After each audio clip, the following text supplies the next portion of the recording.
जब दुनिया की हर आवाज खामोश हो जाती है, जब हर दरवाजा बंद हो जाता है, तब एक आवाज होती है जो हमेशा पुकारती है। वो आवाज होती है मां की। आज हम सुनेंगे मुंशी प्रेमचंद की कालजयी रचना मां, एक ऐसी कहानी जो ममता, त्याग और निस्वार्थ प्रेम की पराकाष्ठा को दर्शाती है। यह कहानी हमें उस अनकहे दर्द और असीम प्रेम का एहसास कराएगी जो केवल एक मां ही समझ सकती है। तो आइए डूबते हैं इस मार्मिक कथा में, जो हमारे दिलों को छू जाएगी और हमें हमारी मां की मूक तपस्या का एहसास कराएगी। आज बंदी छूटकर घर आ रहा है।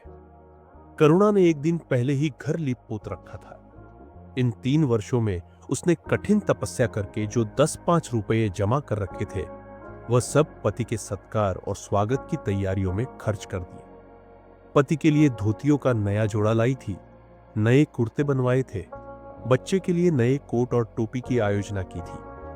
बार बार बच्चे को गले लगाती और प्रसन्न होती। अगर इस बच्चे ने सूर्य की भांति उदय होकर उसके अंधेरे जीवन को प्रदीप्त न कर दिया होता, तो कदाचित ठोकरों ने उसके जीवन का अंत कर दिया होता। पति के कारावास दंड के 3 ही महीने बाद इस बालक का जन्म हुआ। उसी का मुंह देख देख कर करुणा ने यह 3 साल काट दिए थे। वह सोचती, जब मैं बालक को उनके सामने ले जाऊंगी तो वह कितने प्रसन्न होंगे। उसे देखकर पहले तो चकित हो जाएंगे, फिर गोद में उठा लेंगे और कहेंगे, करुणा, तुमने यह रत्न देकर मुझे निहाल कर दिया। कैद के सारे कष्ट बालक की तोतली बातों में भूल जाएंगे। उनकी एक सरल, पवित्र, मोहक दृष्टि हृदय की सारी व्यथाओं को धो डालेगी। इस कल्पना का आनंद लेकर वह फूली न समाती थी। वह सोच रही थी, आदित्य के साथ बहुत से आदमी होंगे। जिस समय वह द्वार पर पहुंचेंगे, जय जयकार की ध्वनि से आकाश गूंज उठेगा। वह कितना स्वर्गीय दृश्य होगा। उन आदमियों के बैठने के लिए करुणा ने एक फटा सा टाट बिछा दिया था, कुछ पान बना दिए थे और बार बार आशामयी नेत्रों से द्वार की ओर ताकती थी। पति की वह सुदृढ़, उदार, तेजपूर्ण मुद्रा बार बार आंखों में फिर जाती थी। उनकी वे बातें बार बार याद आती थीं जो चलते समय उनके मुख से निकलती थी। उनका वह धैर्य, वह आत्मबल जो पुलिस के प्रहारों के सामने भी अटल रहा था, वह मुस्कुराहट जो उस समय भी उनके अधरों पर खेल रही थी, वह आत्माभिमान जो उस समय भी उनके मुख से टपक रहा था, क्या करुणा के हृदय से कभी विस्मृत हो सकता था? उसका स्मरण आते ही करुणा के निस्तेज मुख पर आत्मगौरव की लालिमा छा गई। यही वह अवलंब था जिसने इन 3 वर्षों की घोर यातनाओं में भी उसके हृदय को आश्वासन दिया था। कितनी ही रातें फाकों से गुजरी, बहुधा घर में दीपक जलने की नौबत भी न आती थी, पर दीनता के आंसू कभी उसकी आंखों से न गिरे। आज उन सारी विपत्तियों का अंत हो जाएगा। पति के प्रगाढ़ आलिंगन में वह सब कुछ हंसकर झेल लेगी। वह अनंत निधि पाकर फिर उसे कोई अभिलाषा न रहेगी। गगनपथ का चिरगामी लपका हुआ विश्राम की ओर चला जाता था, जहां संध्या ने सुनहरा फर्श सजाया था और उज्जवल पुष्पों की सेज बिछा रखी थी। उसी समय करुणा को एक आदमी लाठी टेकता आता दिखाई दिया, मानो किसी जीर्ण मनुष्य की वेदना ध्वनि हो। पग पग पर रुककर खांसने लगता था। उसका सिर झुका हुआ था। करुणा उसका चेहरा न देख सकती थी, लेकिन चाल ढाल से कोई बूढ़ा आदमी मालूम होता था। पर एक क्षण में जब वह समीप आ गया तो करुणा पहचान गई, वह उसका प्यारा पति ही था। किंतु शोक, उसकी सूरत कितनी बदल गई थी। वह जवानी, वह तेज, वह चपलता, वह सुगठन सब प्रस्थान कर चुका था। केवल हड्डियों का एक ढांचा रह गया था। न कोई संगी, न साथी, न यार, न दोस्त। करुणा उसे पहचानते ही बाहर निकल आई, पर आलिंगन की कामना हृदय में दब कर रह गई। सारे मंसूबे धूल में मिल गए। सारा मनोल्लास आंसुओं के प्रवाह में बह गया, विलीन हो गया। आदित्य ने घर में कदम रखते ही मुस्कुराकर करुणा को देखा, पर उस मुस्कान में वेदना का एक संसार भरा हुआ था। करुणा ऐसी शिथिल हो गई मानो हृदय का स्पंदन रुक गया हो। वह फटी हुई आंखों से स्वामी की ओर टकटकी बांधे खड़ी थी, मानो उसे अपनी आंखों पर अब भी विश्वास न आता हो। स्वागत या दूप का एक शब्द भी उसके मुंह से न निकला। बालक भी गोद में बैठा हुआ सहमी आंखों से इस कंकाल को देख रहा था और माता की गोद में चिपटा जाता था। आखिर उसने कातर स्वर में कहा, यह तुम्हारी क्या दशा है? बिल्कुल पहचाने नहीं जाते। आदित्य ने उसकी चिंता को शांत करने के लिए मुस्कुराने की चेष्टा करके कहा, कुछ नहीं, जरा दुबला हो गया हूं, तुम्हारे हाथों का भोजन पाकर फिर स्वस्थ हो जाऊंगा। करुणा, छी, सूख कर कांटा हो गए, क्या वहां भरपेट भोजन नहीं मिलता? तुम कहते थे राजनैतिक आदमियों के साथ बड़ा अच्छा व्यवहार किया जाता है, और वह तुम्हारे साथी क्या हो गए जो तुम्हें आठों पहर घेरे रहते थे और तुम्हारे पसीने की जगह खून बहाने को तैयार रहते थे। आदित्य की त्योरियों पर बल पड़ गए। बोले, यह बड़ा ही कटु अनुभव है करुणा। मुझे ना मालूम था कि मेरे कैद होते ही लोग मेरी ओर से यूं आंखें फेर लेंगे, कोई बात भी ना पूछेगा। राष्ट्र के नाम पर मिटने वालों का यही पुरस्कार है, यह मुझे ना मालूम था। जनता अपने सेवकों को बहुत जल्द भूल जाती है, यह तो मैं जानता था, लेकिन अपने सहयोगी और सहायक इतने बेवफा होते हैं, इसका मुझे यह पहला ही अनुभव हुआ।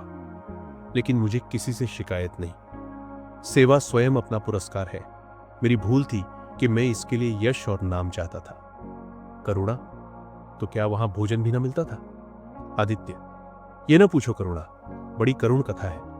बस यही गनीमत समझो कि जीता लौट आया। तुम्हारे दर्शन बदे थे, नहीं कष्ट तो ऐसे ऐसे उठाए कि अब तक मुझे प्रस्थान कर जाना चाहिए था। मैं जरा लेटूंगा, खड़ा नहीं रहा जाता, दिन भर में इतनी दूर आया हूं। करुणा, चलकर कुछ खा लो तो आराम से लेटो। बालक को गोद में उठाकर, बाबूजी है बेटा, तुम्हारे बाबूजी, इनकी गोद में जाओ, तुम्हें प्यार करेंगे। आदित्य ने आंसू भरी आंखों से बालक को देखा और उनका एक एक रोम उनका तिरस्कार करने लगा। अपनी जीर्ण दशा पर उन्हें कभी इतना दुख न हुआ था। ईश्वर की असीम दया से यदि उनकी दशा संभल जाती तो वह फिर कभी राष्ट्रीय आंदोलन के समीप न जाते। इस फूल से बच्चे को यो संसार में लाकर दरिद्रता की आग में झोंकने का उन्हें क्या अधिकार था? वह अब लक्ष्मी की उपासना करेंगे और अपना क्षुद्र जीवन बच्चे के लालन पालन के लिए अपीर्थ कर देंगे। उन्हें इस समय ऐसा झात हुआ कि बालक उन्हें उपेक्षा की दृष्टि से देख रहा है, मानो कह रहा है, मेरे साथ आपने कौन सा कर्तव्य पालन किया? उनकी सारी कामना, सारा प्यार बालक को हृदय से लगा देने के लिए अधीर हो उठा, पर हाथ फैल न सके। हाथों में शक्ति ही न थी। करुणा बालक को लिए हुए उठी और थाली में कुछ भोजन निकाल कर लाई। आदित्य ने क्षुधापूर्ण नेत्रों से थाली की ओर देखा, मानो आज बहुत दिनों के बाद कोई खाने की चीज सामने आई है। जानता था कि कई दिनों के उपवास के बाद और आरोग्य की इस गई गुजरी दशा में उसे जबान को काबू में रखना चाहिए, पर सब्र न कर सका। थाली पर टूट पड़ा और देखते देखते थाली साफ कर दी। करुणा सशंक हो गई। उसने दोबारा किसी चीज के लिए न पूछा। थाली उठाकर चली गई, पर उसका दिल कह रहा था, इतना तो कभी न खाते थे। करुणा बच्चे को कुछ खिला रही थी कि एकाएक कानों में आवाज आई, करुणा। करुणा ने आकर पूछा, क्या तुमने मुझे पुकारा है? आदित्य का चेहरा पीला पड़ गया था और सांस जोर जोर से चल रही थी। हाथों के सहारे वहीं टाट पर लेट गए थे। करुणा उनकी यह हालत देखकर घबरा गई। बोली, जाकर किसी वैद्य को बुला लाऊं? आदित्य ने हाथ के इशारे से उसे मना करके कहा, व्यर्थ है करुणा, अब तुमसे छिपाना व्यर्थ है। मुझे तपेदिक हो गया है, कई बार मरते मरते बच गया हूं। तुम लोगों के दर्शन बदे थे, इसलिए प्राण न निकलते थे। देखो प्रिय, रो मत। करुणा ने सिसकियों को दबाते हुए कहा, मैं वैद्य को लेकर अब भी आती हूं। आदित्य ने फिर सिर हिलाया, नहीं करुणा, केवल मेरे पास बैठी रहो, अब किसी से कोई आशा नहीं है। डॉक्टरों ने जवाब दे दिया है। मुझे तो यह आश्चर्य है कि यहां पहुंच कैसे गया। न जाने कौन दैवी शक्ति मुझे वहां से खींच लाई। कदाचित ये इस बुझते हुए दीपक की अंतिम झलक थी। आह, मैंने तुम्हारे साथ बड़ा अन्याय किया, इसका मुझे हमेशा दुख रहेगा। मैं तुम्हें कोई आराम न दे सका, तुम्हारे लिए कुछ न कर सका, केवल सुहाग का दाग लगाकर और एक बालक के पालन का भार छोड़कर चला जा रहा हूं। आह, करुणा ने हृदय को दृढ़ करके कहा, तुम्हें कहीं दर्द तो नहीं है? आग बना लाऊं? कुछ बताते क्यों नहीं? आदित्य ने करवट बदलकर कहा, कुछ करने की जरूरत नहीं प्रिय, कहीं दर्द नहीं, बस ऐसा मालूम हो रहा है कि दिल बैठा जाता है, जैसे पानी में डूबा जाता हो। जीवन की लीला समाप्त हो रही है। दीपक को बुझते हुए देख रहा हूं, कह नहीं सकता, कब आवाज बंद हो जाए? जो कुछ कहना है वह कह डालना चाहता हूं। क्यों वह लालसा ले जाऊं? मेरे एक प्रश्न का जवाब दोगी? पूछूं? करुणा के मन की सारी दुर्बलता, सारा शोक, सारी वेदना मानो लुप्त हो गई और उनकी जगह उस आत्मबल का उदय हुआ जो मृत्यु पर हंसता है और विपत्ति के सांपों से खेलता है। रत्न जटित मखमली म्यान में जैसे तेज तलवार छिपी रहती है, जल के कोमल प्रवाह में जैसे असीम शक्ति छिपी रहती है, वैसे ही रमणी का कोमल हृदय साहस और धैर्य को अपनी गोद में छिपाए रहता है। क्रोध जैसे तलवार को बाहर खींच लेता है, विज्ञान जैसे जल शक्ति का उद्घाटन कर लेता है, वैसे ही प्रेम रमणी के साहस और धैर्य को प्रदीप्त कर देता है। करुणा ने पति के सिर पर हाथ रखते हुए कहा, पूछते क्यों नहीं प्यारे? आदित्य ने करुणा के हाथों के कोमल स्पर्श का अनुभव करते हुए कहा, तुम्हारे विचार में मेरा जीवन कैसा था? बधाई के योग्य। देखो, तुमने मुझसे कभी पर्दा नहीं रखा। इस समय भी स्पष्ट कहना, तुम्हारे विचार में मुझे अपने जीवन पर हंसना चाहिए या रोना चाहिए? करुणा ने उल्लास के साथ कहा, यह प्रश्न क्यों करते हो प्रियतम? क्या मैंने तुम्हारी उपेक्षा कभी की है? तुम्हारा जीवन देवताओं का सा जीवन था, निस्वार्थ, निर्लिप्त और आदर्श। विघ्न बाधाओं से तंग आकर मैंने तुम्हें कितनी ही बार संसार की ओर खींचने की चेष्टा की है, पर उस समय भी मैं मन में जानती थी कि मैं तुम्हें ऊंचे आसन से गिरा रही हूं। अगर तुम माया मोह में फंसे होते तो कदाचित मेरे मन को अधिक संतोष होता, लेकिन मेरी आत्मा को वह गर्व और उल्लास न होता जो इस समय हो रहा है। मैं अगर किसी को बड़े से बड़ा आशीर्वाद दे सकती हूं तो वह यही होगा कि उसका जीवन तुम्हारे जैसा हो। यह कहते कहते करुणा का आभाहीन मुखमंडल ज्योतिर्मय हो गया, मानो उसकी आत्मा दिव्य हो गई हो। आदित्य ने सगर्व नेत्रों से करुणा को देखकर कहा, बस अब मुझे संतोष हो गया। करुणा, इस बच्चे की ओर से मुझे कोई शंका नहीं है। मैं उसे इससे अधिक कुशल हाथों में नहीं छोड़ सकता। मुझे विश्वास है कि जीवन भर यह ऊंचा और पवित्र आदर्श सदैव तुम्हारे सामने रहेगा। अब मैं मरने को तैयार हूं। 7 वर्ष बीत गए। बालक प्रकाश अब 10 साल का रूपवान, बलिष्ठ, प्रसन्न मुख कुमार था। बल का तेज, साहसी और मनस्वी। भय तो उसे छू भी नहीं गया था। करुणा का संतप्त हृदय उसे देखकर शीतल हो जाता। संसार करुणा को अभागिनी और दीन समझे, वह कभी भाग्य का रोना नहीं रोती। उसने उन आभूषणों को बेच डाला जो पति के जीवन में उसे प्राणों से प्रिय थे, और उस धन से कुछ गायें और भैंसें मोल ले ली। वह कृषक की बेटी थी और गोपालन उसके लिए कोई नया व्यवसाय न था। इसी को उसने अपनी जीविका का साधन बनाया। विशुद्ध दूध कहाँ मयस्सर होता है, सब दूध हाथों हाथ बिक जाता। करुणा को पहर रात से पहर रात तक काम में लगा रहना पड़ता, पर वह प्रसन्न थी। उसके मुख पर निराशा या दीनता की छाया नहीं, संकल्प और साहस का तेज है। उसके एक एक अंग से आत्मगौरव की ज्योति सी निकल रही है। आंखों में एक दिव्य प्रकाश है, गंभीर, अथाह और असीम। सारी वेदनाएं, वैधव्य का शोक और विधि का निर्मम प्रहार, सब उस प्रकाश की गहराई में विलीन हो गया है। प्रकाश पर वह जान देती है। उसका आनंद, उसकी अभिलाषा, उसका संसार, उसका स्वर्ग, सब प्रकाश पर न्यौछावर है। पर यह मजाल नहीं कि प्रकाश कोई शरारत करे और करुणा आंखें बंद कर ले।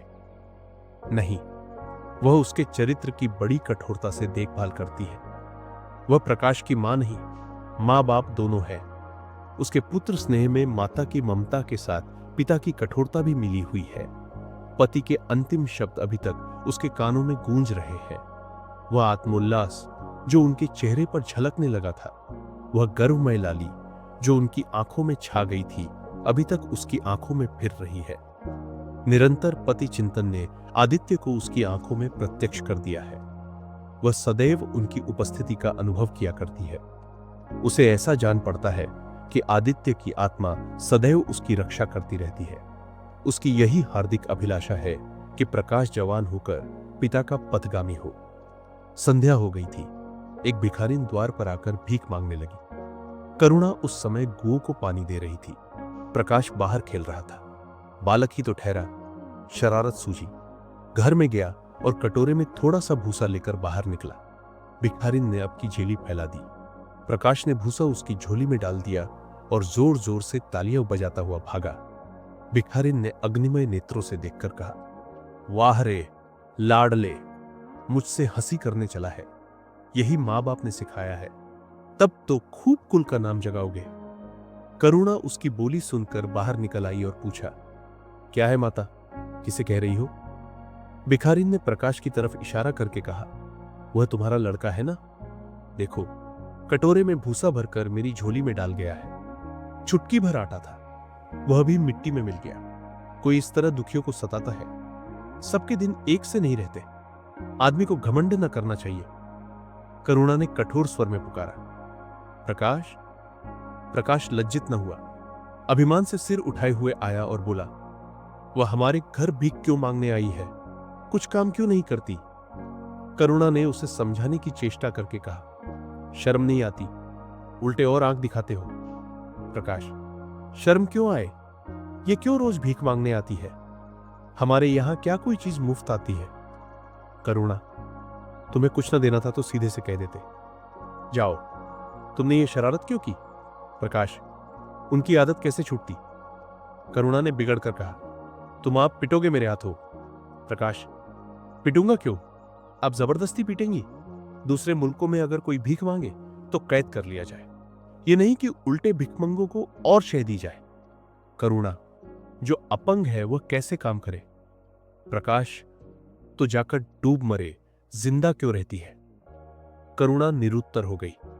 बुढ़िया को तो उसने आटा दाल देकर विदा किया, किंतु प्रकाश का कुतर्क उसके हृदय में फोड़े के समान टीसता रहा। उसने यह धृष्टता या अभिनय कहां सीखी? रात को भी उसे बार बार यही ख्याल सताता रहा। आधी रात के समीप एकाएक प्रकाश की नींद टूटी। लालटीन जल रही है और करुणा बैठी रो रही है। उठ बैठा और बोला, अम्मा, अभी तुम सोई नहीं? करुणा ने मुंह फेर कर कहा, नींद नहीं आई। तुम कैसे जग गए? प्यास तो नहीं लगी है? प्रकाश, नहीं अम्मा, न जाने क्यों आंख खुल गई। मुझसे आज बड़ा अपराध हुआ अम्मा। करुणा ने उसके मुख की ओर स्नेह के नेत्रों से देखा। प्रकाश, मैंने आज बुढ़िया के साथ बड़ी नटखट की, मुझे क्षमा करो, फिर कभी ऐसी शरारत न करूंगा। यह कहकर रोने लगा।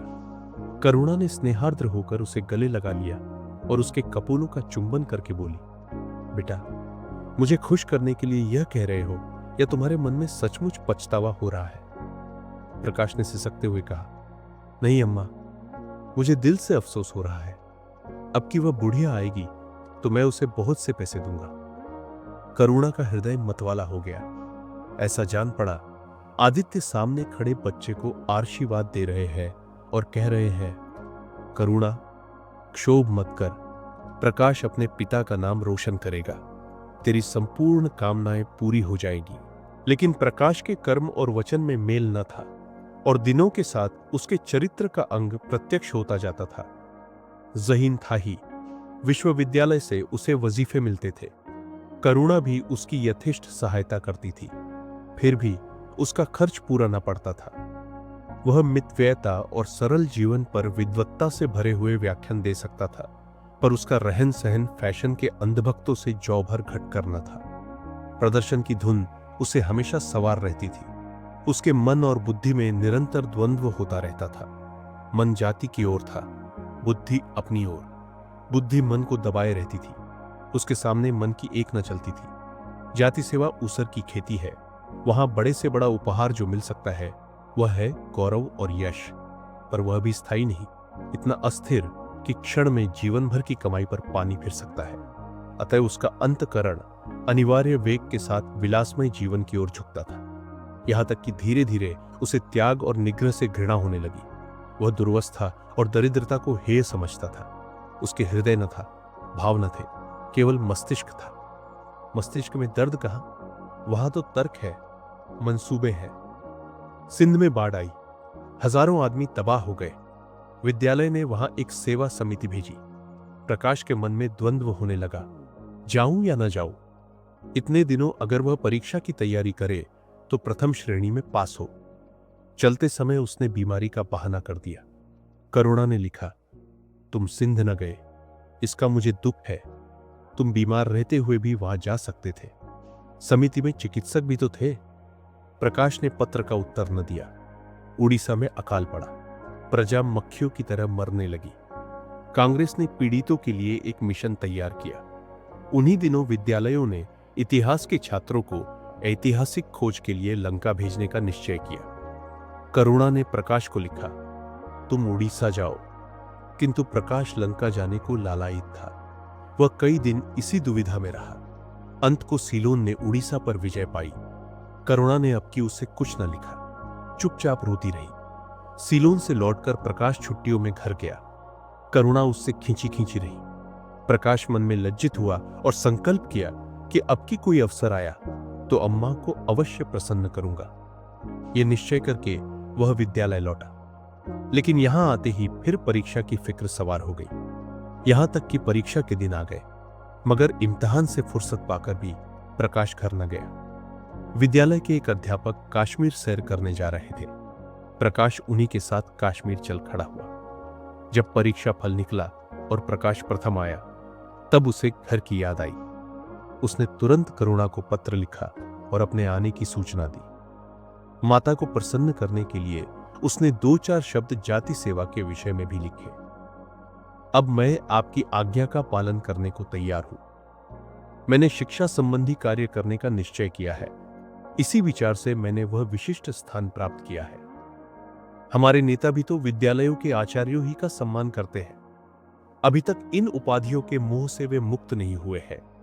हमारे नेता भी योग्यता, सदुत्साह, लगन का उतना सम्मान नहीं करते जितना उपाधियों का। अब मेरी इज्जत करेंगे और जिम्मेदारी का काम सौंपेंगे, जो पहले मांगे भी न मिलता। करुणा की आस फिर बंधी। विद्यालय खुलते ही प्रकाश के नाम रजिस्ट्रार का पत्र पहुंचा। उन्होंने प्रकाश को इंग्लैंड जाकर विद्याभ्यास करने के लिए सरकारी वजीफे की मंजूरी की सूचना दी थी। प्रकाश पत्र हाथ में लिए हर्ष के उन्माद में जाकर मां से बोला, अम्मा, मुझे इंग्लैंड जाकर पढ़ने के लिए सरकारी वजीफा मिल गया। करुणा ने उदासीन भाव से पूछा, तो तुम्हारा क्या इरादा है? प्रकाश, मेरा इरादा? ऐसा अवसर पाकर भला कौन छोड़ता है? करुणा, तुम तो स्वयंसेवकों में भर्ती होने जा रहे थे। प्रकाश, तो आप समझती हैं, स्वयंसेवक बन जाना ही जाति सेवा है। मैं इंग्लैंड से आकर भी तो सेवा कार्य कर सकता हूं। और अम्मा, सच पूछो तो एक मजिस्ट्रेट अपने देश का जितना उपकार कर सकता है, उतना 1000 स्वयंसेवक मिलकर भी नहीं कर सकते। मैं तो सिविल सर्विस की परीक्षा में बैठूंगा और मुझे विश्वास है कि सफल हो जाऊंगा। करुणा ने चकित होकर पूछा, तो क्या तुम मजिस्ट्रेट हो जाओगे? प्रकाश, सेवा भाव रखने वाला एक मजिस्ट्रेट कांग्रेस के 1000 सभापतियों से ज्यादा उपकार कर सकता है। अखबारों में उसकी लंबी लंबी तारीफें न छपेंगी, उसकी वक्तृताओं पर तालियां न बजेंगी, जनता उसके जुलूस की गाड़ी न खींचेगी और न विद्यालयों के छात्र उसको अभिनंदन पत्र देंगे। पर सच्ची सेवा मजिस्ट्रेट ही कर सकता है। करुणा ने आपत्ति के भाव से कहा, लेकिन यही मजिस्ट्रेट तो जाति के सेवकों को सजाए देते हैं, उन पर गोलियां चलाते हैं। प्रकाश, अगर मजिस्ट्रेट के हृदय में परोपकार का भाव है तो वह नरमी से वही काम करता है जो दूसरे गोलियां चलाकर भी नहीं कर सकते। करुणा, मैं यह नहीं मानूंगी। सरकार अपने नौकरों को इतनी स्वाधीनता नहीं देती। वह एक नीति बना देती है और हर एक सरकारी नौकर को उसका पालन करना पड़ता है। सरकार की पहली नीति यह है कि वह दिन दिन अधिक संगठित और दृढ़ हो। इसके लिए स्वाधीनता के भावों का दमन करना जरूरी है। अगर कोई मजिस्ट्रेट इस नीति के विरुद्ध काम करता है तो वह मजिस्ट्रेट ना रहेगा। वह हिंदुस्तानी था जिसने तुम्हारे बाबूजी को जरा सी बात पर 3 साल की सजा दे दी। इसी सजा ने उनके प्राण लिए बेटा। मेरी इतनी बात मानो, सरकारी पदों पर न गिरो। मुझे यह मंजूर है कि तुम मोटा खाकर और मोटा पहनकर देश की कुछ सेवा करो, इसके बदले कि तुम हाकिम बन जाओ और शान से जीवन बिताओ। ये समझ लो कि जिस दिन तुम हाकिम की कुर्सी पर बैठोगे, उस दिन से तुम्हारा दिमाग हाकिमों का सा हो जाएगा। तुम यही चाहेंगे कि अफसरों में तुम्हारी नेकनामी और तरक्की हो। एक गंवारू मिसाल लो। लड़की जब तक मैके में कुंवारी रहती है, वह अपने को उसी घर की समझती है, लेकिन जिस दिन ससुराल चली जाती है, वह अपने घर को दूसरों का घर समझने लगती है। माँ बाप, भाई बहन सब वही रहते हैं, लेकिन वह घर अपना नहीं रहता। यही दुनिया का दस्तूर है। प्रकाश ने खींच कर कहा, तो क्या आप यही चाहती है कि मैं जिंदगी भर चारों तरफ ठोकरें खाता फिरूं? करुणा कठोर नेत्रों से देखकर बोली, अगर ठोकर खाकर आत्मा स्वाधीन रह सकती है तो मैं कहूंगी ठोकर खाना अच्छा है। प्रकाश ने निश्चयात्मक भाव से पूछा, तो आपकी यही इच्छा है? करुणा ने उसी स्वर में उत्तर दिया, हाँ, मेरी यही इच्छा है। प्रकाश ने कुछ जवाब न दिया, उठकर बाहर चला गया और तुरंत रजिस्ट्रार को इनकारी पत्र लिख भेजा। मगर उसी क्षण से मानो उसके सिर पर विपत्ति ने आसन जमा लिया। विरक्त और विमन अपने कमरे में पड़ा रहता, न कहीं घूमने जाता, न किसी से मिलता, मुंह लटकाए भीतर आता और फिर बाहर चला जाता। यहां तक महीना गुजर गया। न चेहरे पर वह लाली रही, न वह ओज। आंखें अनाथों के मुख की भांति याचना से भरी हुई, ओठ हंसना भूल गए। मानो उस इनकारी पत्र के साथ उसकी सारी सजीवता और चपलता, सारी सरलता विदा हो गई। करुणा उसके मनोभाव समझती थी और उसके शोक को भुलाने की चेष्टा करती थी, पर रूठे देवता प्रसन्न न होते थे। आखिर एक दिन उसने प्रकाश से कहा, बेटा, अगर तुमने विलायत जाने की ठान ही ली है तो चले जाओ। मना न करूंगी।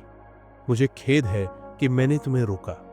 अगर मैं जानती कि तुम्हें इतना आघात पहुंचेगा तो कभी ना रोकती। मैंने तो केवल इस विचार से रोका था कि तुम्हें जाति सेवा में मग्न देखकर तुम्हारे बाबूजी की आत्मा प्रसन्न होगी। उन्होंने चलते समय यही वसीयत की थी।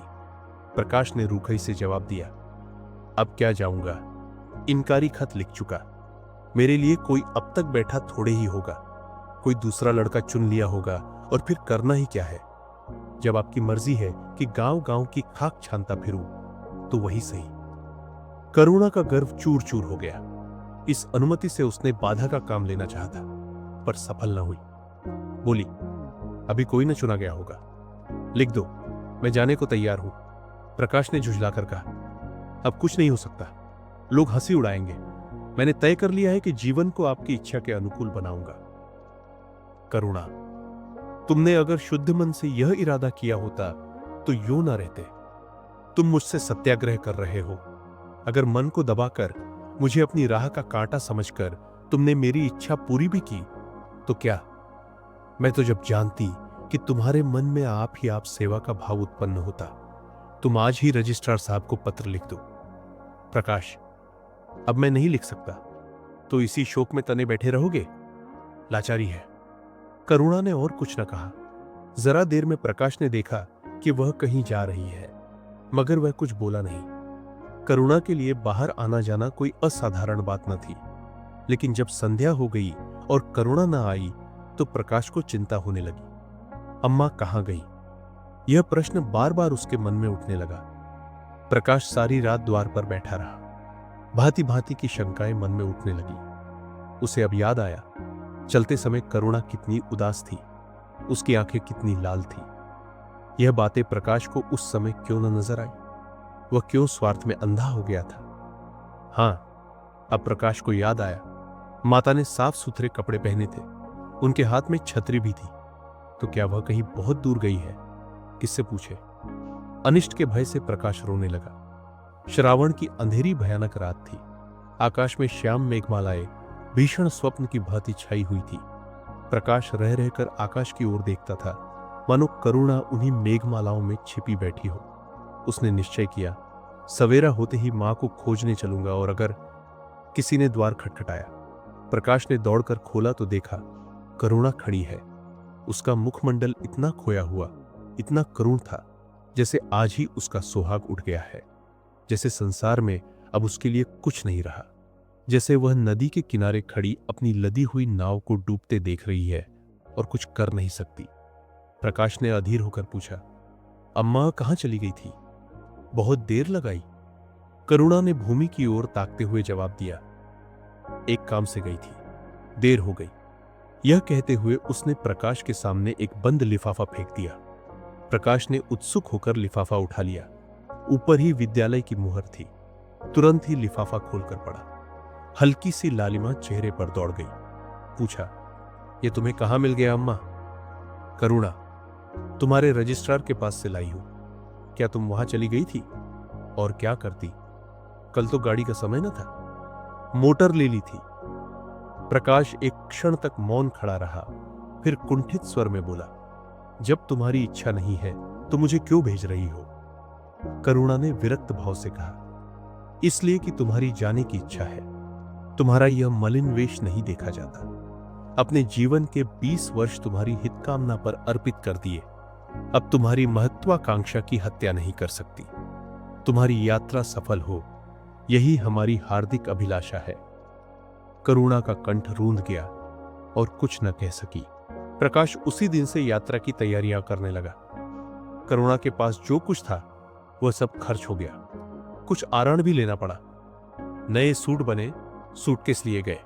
प्रकाश अपनी धुन में मस्त था। कभी किसी चीज की फरमाइश लेकर आता, कभी किसी चीज की। करुणा इस एक सप्ताह में इतनी दुर्बल हो गई है, उसके बालों पर कितनी सफेदी आ गई है, चेहरे पर कितनी झुर्रियां पड़ गई है, यह उसे कुछ न नजर आता। उसकी आंखों में इंग्लैंड के दृश्य समाये हुए थे। महत्वाकांक्षा आंखों पर पर्दा डाल देती है। प्रस्थान का दिन आया। आज कई दिनों के बाद धूप निकली थी।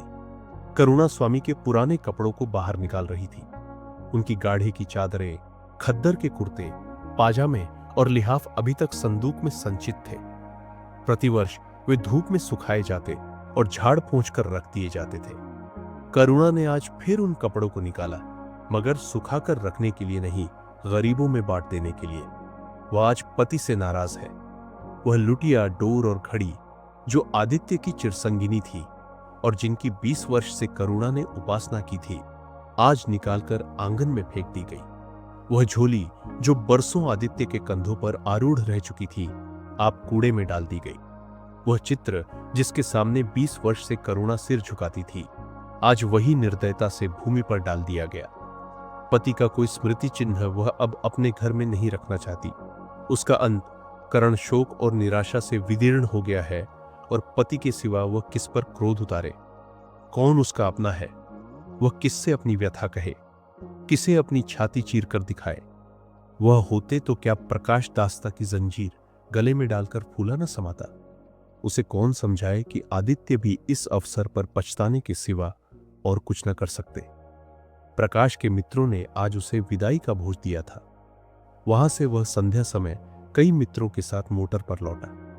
सफर का सामान मोटर पर रख दिया गया। तब वह अंदर आकर मां से बोला, अम्मा, जाता हूं। बंबई पहुंचकर पत्र लिखूंगा। तुम्हें मेरी कसम, रोना मत और मेरे खतों का जवाब बराबर देना। जैसे किसी लाश को बाहर निकालते समय संबंधियों का धैर्य छूट जाता है, रुके हुए आंसू निकल पड़ते हैं और शोक की तरंगे उठने लगती है, वही दशा करुणा की हुई।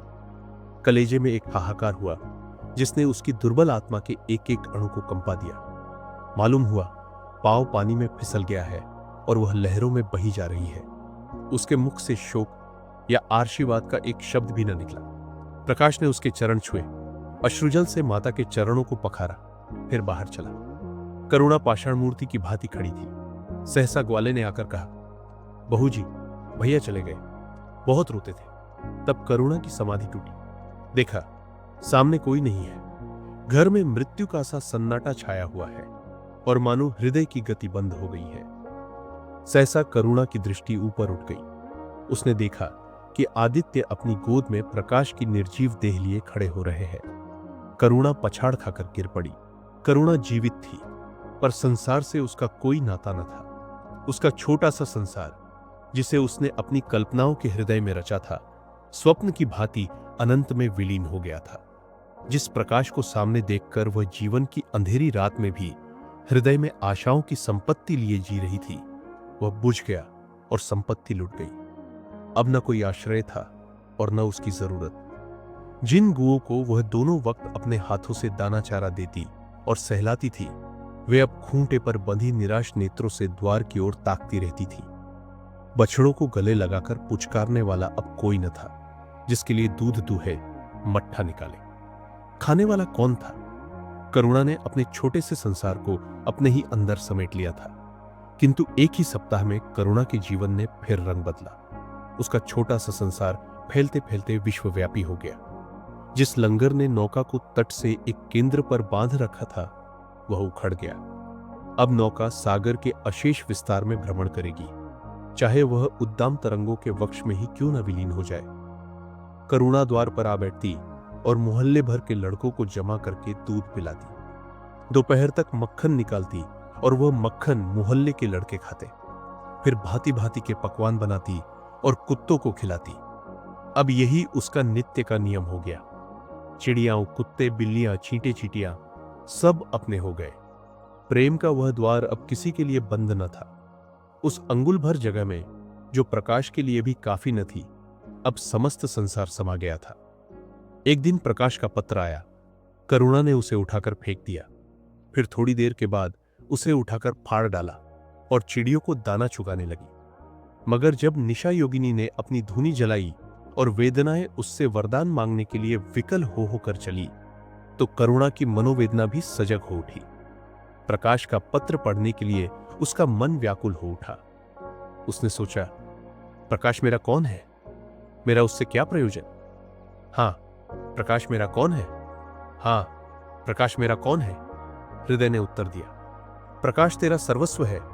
वह तेरे उस अमर प्रेम की निशानी है जिससे तू सदैव के लिए वंचित हो गई। वह तेरा प्राण है, तेरे जीवन दीपक का प्रकाश, तेरी वंचित कामनाओं का माधुर्य, तेरे अश्रु जल में विहार करने वाला हंस। करुणा उस पत्र के टुकड़ों को जमा करने लगी, माना उसके प्राण बिखर गए हो। एक एक टुकड़ा उसे अपने खोए हुए प्रेम का एक पद चिन्ह सा मालूम होता था। जब सारे पुर्जे जमा हो गए तो करुणा दीपक के सामने बैठकर उसे जोड़ने लगी, जैसे कोई वियोगी हृदय प्रेम के टूटे हुए तारों को जोड़ रहा हो। हायरी ममता! वह अभागिन सारी रात उन पुर्जों को जोड़ने में लगी रही। पत्र दोनों ओर लिखा था, इसलिए पुर्जों को ठीक स्थान पर रखना और भी कठिन था। कोई शब्द, कोई वाक्य बीच में गायब हो जाता। उस एक टुकड़े को वह फिर खोजने लगती। सारी रात बीत गई, पर पत्र अभी तक अपूर्ण था। दिन चढ़ आया। मोहल्ले के लौंडे मक्खन और दूध की चाह में एकत्र हो गए। कुत्तों और बिल्लियों का आगमन हुआ। चिड़ियां आ आकर आंगन में फुदकने लगी। कोई ओखली पर बैठी, कोई तुलसी के चौथरे पर करुणा को सिर उठाने तक की फुर्सत नहीं। दोपहर हुआ। करुणा ने सिर न उठाया। न भूख थी, न प्यास। फिर संध्या हो गई, पर वह पत्र अभी तक अधूरा था। पत्र का आशय समझ में आ रहा था। प्रकाश का जहाज कहीं से कहीं जा रहा है। उसके हृदय में कुछ उठा हुआ है। क्या उठा हुआ है, यह करुणा न सोच सकी। करुणा पुत्र की लेखनी से निकले हुए एक एक शब्द को पढ़ना और उसे हृदय पर अंकित कर लेना चाहती थी। इस भांति 3 दिन गुजर गए। संध्या हो गई थी। 3 दिन की जागी आंखें जरा झपक गई। करुणा ने देखा, एक लंबा चौड़ा कमरा है।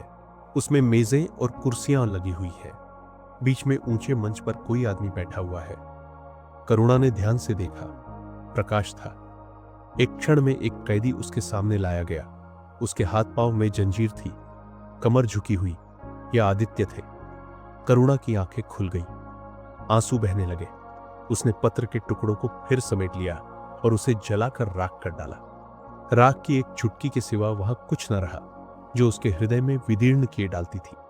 इसी एक चुटकी राख में उसका गुड़ियों वाला बचपन, उसका संतप्त यौवन और उसका तृष्णामय वैधव्य सब समा गया। प्रातःकाल लोगों ने देखा, पक्षी पिंजड़े से उड़ चुका था। आदित्य का चित्र अब भी उसके शून्य हृदय से चिपटा हुआ था। भग्न हृदय पति की स्नेह स्मृति में विश्राम कर रहा था और प्रकाश का जहाज यूरोप चला जा रहा था। यह कहानी यही समाप्त होती है, लेकिन मां का प्रेम वह कभी समाप्त नहीं होता। मां का त्याग, उसकी ममता और उसका निस्वार्थ प्रेम समय और परिस्थितियों से परे होता है। यदि इस कहानी ने आपके हृदय को स्पर्श किया हो तो कृपया वीडियो को लाइक करें, अपने विचार कमेंट में साझा करें और चैनल को सब्सक्राइब करना न भूलें।